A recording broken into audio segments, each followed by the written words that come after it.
Take pasta night to a new level with my Orecchiette with Kale and Parsley Pesto. This delicious spin on pesto is made with kale, parsley, olive oil, lemon, parmesan, and garlic. It's a full meal made in less than 15 minutes.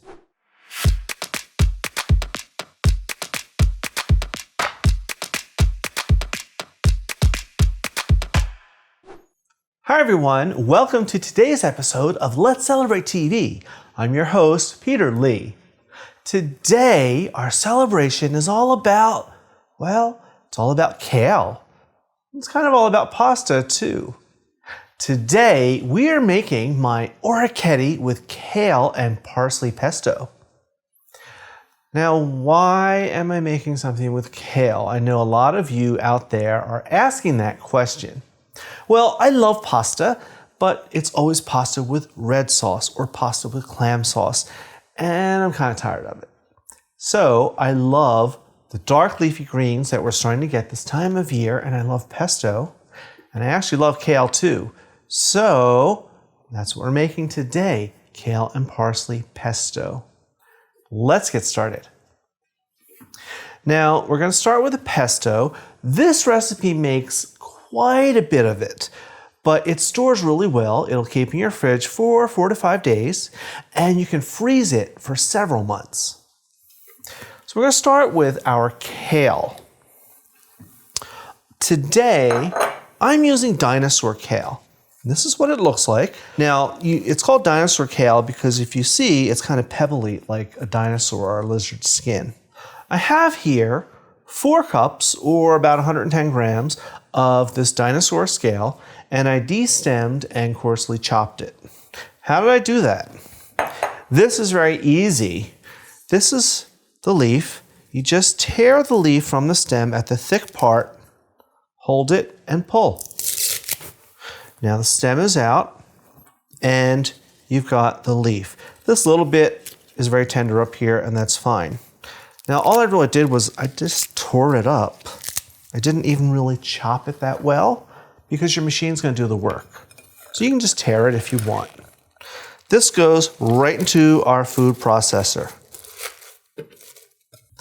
Next is parsley.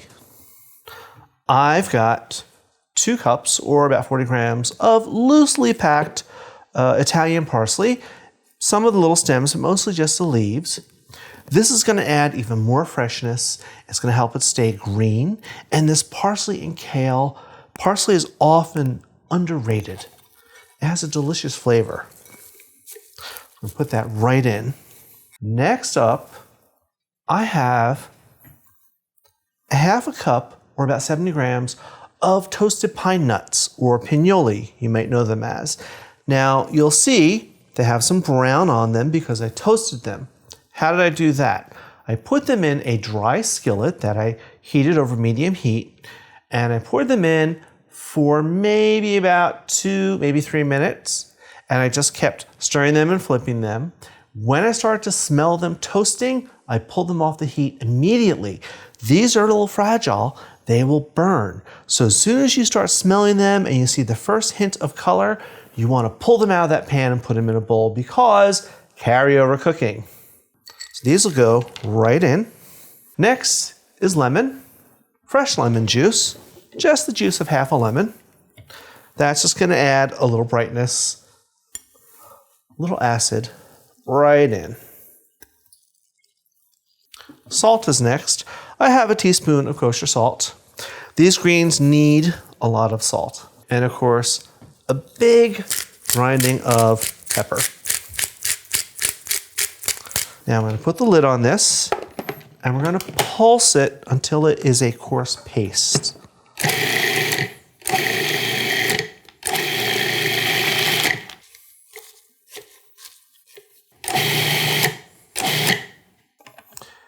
Here we are. Now this is what it looks like. Now you may need to take the lid off and move it around a bit with a spoon to get it in there, and that's okay. Here's our coarse paste. Now we're going to add some olive oil, 6 ounces or 180 mils of extra virgin olive oil. I'm going to have the machine running, and I'm going to drizzle in a steady stream. Now you may not need all of it. You don't want it to be a wet, soupy mixture, but you want it to be saucy. Here's how easy it is.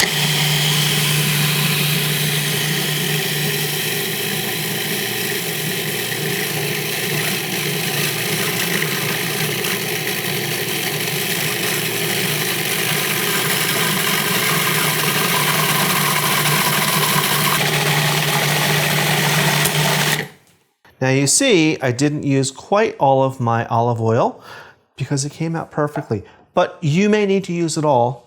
You'll know. Now we need to move this to a bowl. I have here. Carefully. Look at that color. Ooh, delicious. To that, we're gonna add some more flavor. I have some grated Parmesan. I have 2/3 of a cup or about 80 grams grated Parmesan right in. We're just gonna stir this up and then we're going to let it sit and all those flavors combine. And I'm gonna go cook some pasta. I'm gonna cook my favorite, some orecchiette. Here's our cooked pasta. I said I was making orecchiette today. And if you look, these are called orecchiette, means the little ear. They're like little scoops. Ora, oral, ear. And chiette is small. This is one of my favorite pastas because it just holds sauce and it gives a nice flavor and experience. Now I'm going to scoop in a cup, 200 grams or so of this pesto. We don't want to brown the pasta in the pesto. We just want it coating the pasta like a condiment. And give it a good stir.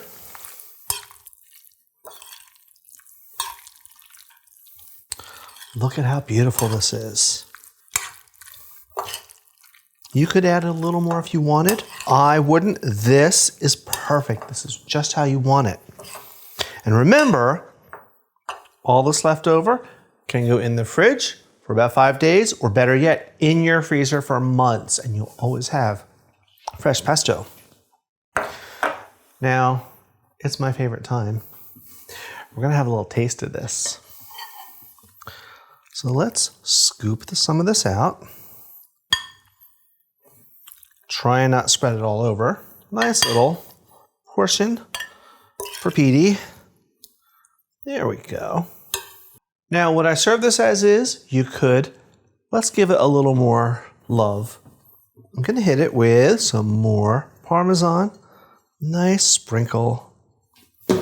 And of course, for more freshness, just a couple leaves of roughly chopped parsley. Just like that.